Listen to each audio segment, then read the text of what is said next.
দুইটা পাপ জীবনে করবেন না, সবাইকে অঙ্গীকার করতে হবে আজকে। কয়টা? শুনেন, আপনি এক ওয়াক্ত নামাজ পড়েন নাই, আল্লাহ চাইলে মাফ করে দিবে। ভুলে জিনা করে ফেলেছেন, আল্লাহ চাইলে মাফ করে দিবে। ভুলে একজনকে গালি দিয়ে ফেলেছেন, আল্লাহ চাইলে মাফ করে দিবে। ভুলে ফজরের নামাজে জাগতে পারেন নাই বা ইচ্ছে করে জাগেন না একদিন, আল্লাহ চাইলে মাফ করে দিবে। রোজা একটা করেন না, আল্লাহ চাইলে মাফ করে দিবে।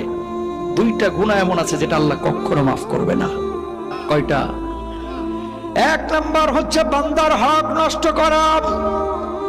প্রিয় ভাইরা আমার, প্রিয় ভাইরা আমার, কলিজার টুকরারা আমার, খবরদার ভাইয়ের সম্পদ হয়ে ভাইয়ের সম্পদ নষ্ট করেন না, ভাই হয়ে ভাইয়ের সম্পদ নষ্ট করেন না, ভাই হয়ে বোনের সম্পদ মেরে দিয়েন না।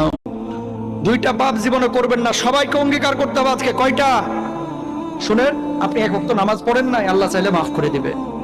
ভুলে জিনা করে ফেলেছেন, আল্লাহ চাইলে মাফ করে দিবে। ভুলে একজনকে গালি দিয়ে ফেলেছেন, আল্লাহ চাইলে মাফ করে দিবে।